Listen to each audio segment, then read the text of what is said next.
আমাদেরকে খেপানোটা ঠিক হবে না। তোমরা কি হাইড করার জন্য সাংবাদিকদের মুখ বন্ধ করতে চাও? সরাসরি পুলিশ এবং সাংবাদিক যুদ্ধ হয়েছে কালকে। পৃথিবীর কোথাও দেখিনি যে এভাবে সাংবাদিকদেরকে প্রকাশ্যে মারা হয়, তাও অহেতুক।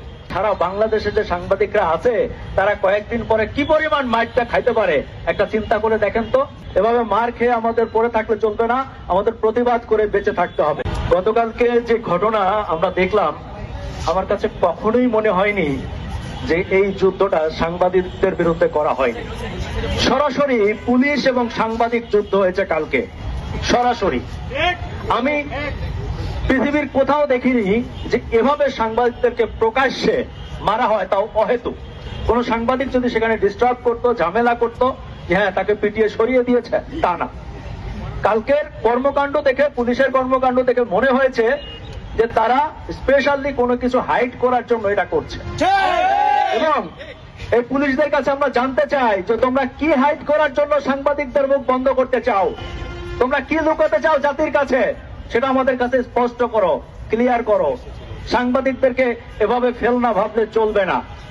আমি আমাদের সহকর্মী ভাইদেরকে বলবো, যারা মার খেয়েছেন, যারা রাস্তায় আছেন, তারা আরো 2টা করে ক্যামেরা ফিট করেন, প্রস্তুত থাকেন। এভাবে মার খেয়ে আমাদের পড়ে থাকলে চলবে না, আমাদের প্রতিবাদ করে বেঁচে থাকতে হবে। তবে আমি দেখেছি ইতিপূর্বে সাংবাদিকদের উপর যত হামলা হয়েছে, বিচার হয়নি। বিচারহীনতার একটা চরম খারাপ পর্যায়ে আমরা আছি।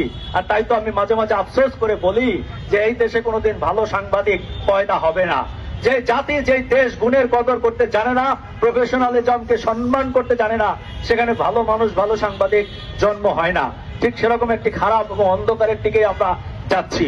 আমরা আশা করেছিলাম যে এই সরকার অন্তত সাংবাদিকদের এই দাবি দাওয়াগুলোর প্রতি, সাংবাদিকদের প্রতি যত্নশীল হবে, কিন্তু আমরা হতাশ। তাই আপনাদেরকে বলবো, যার যার জায়গা থেকে সাবধান থাকুন, সচেতন থাকুন। আর আপনারা চাইলে খুব অল্প দিনের মধ্যে মহামান্য হাইকোর্টে একটা রিট করতে চাই সাংবাদিকদের নিরাপত্তার ব্যাপারে। আপনারা যদি সমর্থন দেন তাহলে আমরা সবাই মিলে সেটি করতে পারি।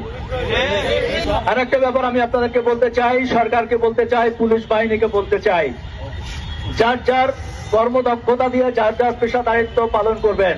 আপনারা যেমন একটি পেশায় আছেন, আমরা আরেকটি পেশায় আছি। সামনে কয়েকদিন পরে নির্বাচন। নির্বাচনের আগে খোদ ঢাকা শহরের প্রাণ কেন্দ্রে যদি এই অবস্থা হয়, তাহলে সারা বাংলাদেশে যে সাংবাদিকরা আছে তারা কয়েকদিন পরে কি পরিমাণ মাইরটা খাইতে পারে একটা চিন্তা করে দেখেন তো। আমরা এখনই পুলিশ ভাইদেরকে, যারা আছেন, যারা সিনিয়র আছেন, তাদেরকে বলবো, আপনারা দৃষ্টান্তমূলক শাস্তি দিয়ে আমাদেরকে দেখান যে আপনারা বিচার করতে পারেন এবং আপনারা ন্যায়ের পক্ষে আছেন। পাশাপাশি সামনে নির্বাচনে যাতে সাংবাদিকরা নির্বিঘ্নে কাজ করতে পারে সেই পরিবেশ আমাদেরকে দেন। মনে রাখবেন, আমাদেরকে খেপানোটা ঠিক হবে না। সবাইকে ধন্যবাদ।